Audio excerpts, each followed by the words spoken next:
Hello everyone, welcome to my channel study with notes. I am your educator Khushi and आज का जो हमारा discussion है वो हमारे पेपर पे है जो कि बिजनेस स्टैटिस्टिक का पेपर है। बिजनेस स्टैटिस्टिक इतना टिपिकल नहीं है जितना कि स्टूडेंट समझते हैं। अगर आपने बहुत ही अच्छे से ध्यान से पढ़ा है तो बिजनेस स्टैटिस्टिक का पेपर बहुत ही इजी रहता है। तो यहाँ पर जो सीडीएलयू की तरफ से ये पेपर है, सीडीएलयू चौधरी देवीलाल यूनिवर्सिटी और एमकॉम का है, ये पेपर कंडक्ट हुआ था मार्च 2021 में। और हमारा जो ये पेपर है वो एमकॉम के फर्स्ट सेमेस्टर में लगता है। फर्स्ट सेमेस्टर का ये पेपर है जिसका कोड है 105 मतलब फिफ्थ पेपर जो है वो हमारा बिजनेस स्टैटिस्टिक का होता है। 70 मार्क्स का आपके पास क्वेश्चन पेपर आता है जिसके लिए आपको टाइम मिलता है 3 आवर्स का और 30 मार्क्स जो है वो आपकी इंटरनल असेसमेंट होती है। अब आती है बात हमारे पेपर की। तो पेपर में फर्स्ट क्वेश्चन जो है वो कंपलसरी होता है जिसमें 7 क्वेश्चन आपको दिए गए होते हैं। 2 मार्क्स का एक क्वेश्चन होता है, टोटल 14 मार्क्स का पूरा क्वेश्चन है। फर्स्ट जो क्वेश्चन है इसमें पूछा गया नीड टू कैलकुलेट वेरियांस को कैलकुलेट करने की क्या रिक्वायरमेंट है, क्या नीड है, वो आपको यहाँ पर लिखना है। Coefficient of determination, geometric mean क्या होता है, इसका फॉर्मूला आपको यहाँ पर लिखना है क्योंकि 2 मार्क्स का है तो आपको यहाँ पर मीनिंग और फॉर्मूला अगर आप लिख देते हो तो ये इनफ होगा। नेक्स्ट आता है multiplication rule of probability, base shifting of index number, application of Kruskal Wallis test. तो ये हमारे जो टेस्ट थे, जेड टेस्ट, टी टेस्ट, तो ये उन टेस्ट में से एक टेस्ट है। नेक्स्ट इज इंटरवल एस्टिमेशन, तो ये हमारे जो हैं वो शॉर्ट क्वेश्चन हैं। सेकंड जो क्वेश्चन है वो बहुत ही अच्छा क्वेश्चन एग्जाम में आया हुआ था जो कि 14 मार्क्स का है और इजिली आप इस क्वेश्चन में से 14 मार्क्स ले सकते हैं। इसमें आपको क्या करना था, आपको सबसे फर्स्ट मोड निकालना है, मीडियन निकालना है और मीन निकालना है, मतलब मीन मोड मीडियन। जो आपके मीन, मीडियन एंड मोड, ये तीनों ही आपको क्या है निकालने हैं।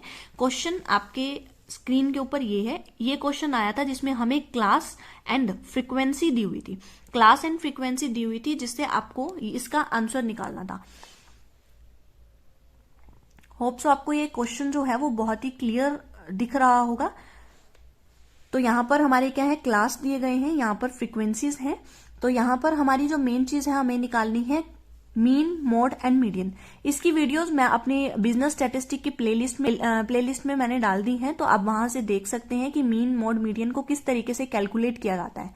From my point of view mean जो है वो निकलेगा 30.72, मोड 27.95, मीडियन 28.9। आप भी इसको कैलकुलेट करना इस सम को। अगर आपका जो आंसर है वो कुछ और आता है तो मुझे कमेंट करके जरूर बताना, और अगर आपका आंसर सेम आ रहा है जो मैंने यहाँ पर लिखा है तो भी आप मुझे जरूर बताना कि मैंने जो निकाला वो सही है या नहीं है। तो आप मुझे ये बताना जरूर इस क्वेश्चन को करके, ठीक है। नेक्स्ट क्वेश्चन जो है उसमें हमसे रिग्रेशन कोफिशिएंट के एग्जाम्पल के बारे में पूछा गया कि ऐसा कौन सा एक एप्रोप्रिएट एग्जाम्पल है, उसको हमें एक्सप्लेन करना है, रिग्रेशन कोफिशिएंट। नेक्स्ट हमें पूछा गया compute the correlation coefficient between the corresponding value of X and Y in the given table. तो यहाँ पर जो हमें X value and Y value की जो ये टेबल दी गई है इसके अकॉर्डिंग हमारा जो कोरिलेशन कोएफिशिएंट होगा वो हमें यहाँ पर निकालना है। तो आप ये दोनों क्वेश्चंस भी ट्राई करना। नेक्स्ट यूनिट का जो फर्स्ट क्वेश्चन है वो सैम्पलिंग के चैप्टर में से है। सैम्पलिंग का चैप्टर मैंने आपको करवाया था और उस टाइम पे मैंने आपको ये जो पूरा क्वेश्चन है ये भी एक्सप्लेन किया था।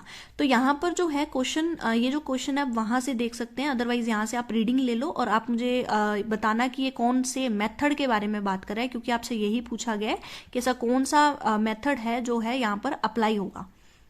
ठीक है, यहाँ पर पूछा गया which method of sampling will you use for this purpose. मतलब जो ये क्वेश्चन आपको दिया गया है तो कौन सा मेथड है जो रिक्वायर्ड है, कौन सा मेथड हम यूज करेंगे सैम्पलिंग का, जिसमें हमने किया था probability and non probability method होते हैं सैम्पलिंग के, तो उसमें से कौन सा मेथड ये है। इस क्वेश्चन की एक्सप्लेनेशन आपको मेरी प्रोबेबिलिटी वाली वीडियो में मिल जाएगी जो कि बिजनेस स्टैटिस्टिक की प्लेलिस्ट में है।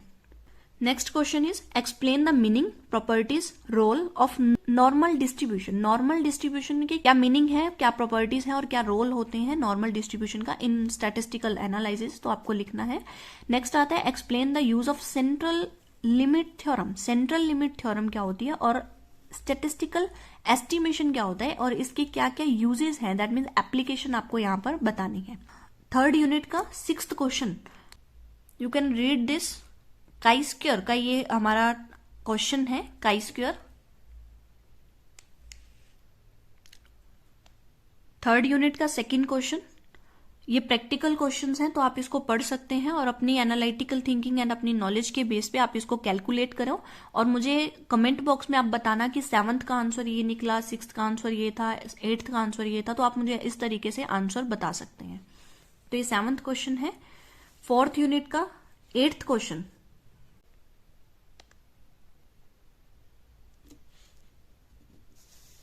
हिंदी वर्जन। ये आपके शॉर्ट क्वेश्चंस थे। बड़े क्वेश्चंस में आपको हर एक यूनिट में से किसी एक क्वेश्चन को आपको सेलेक्ट करना है जो कि 14 मार्क्स कैरी करता है।